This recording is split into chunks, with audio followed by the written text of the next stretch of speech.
हिंदू मुस्लिम सिख ईसाई सभी आपस में भाई भाई। हिंदू मुस्लिम सिख ईसाई सभी आपस में भाई भाई। हर जगह तीनों रंग आसमान में, सब मिलकर जनगण मन गाओ इस तिरंगे के सम्मान में।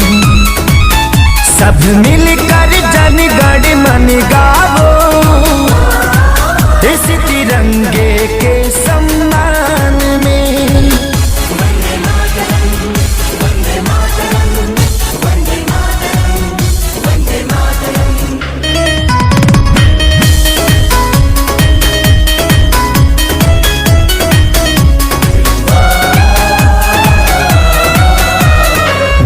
लोगों ने दी कुर्बानी उनका हम पर कर्ज है।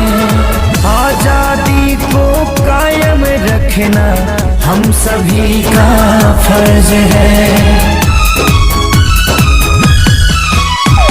इसकी लहर में माँ की ममता बूढ़े बाप की सीख है। मासूम बच्चों की किलकारी विधवा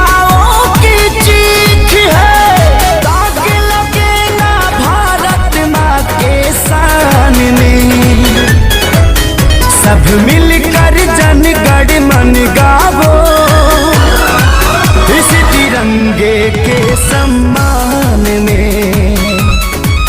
सब मिलकर जनगण मन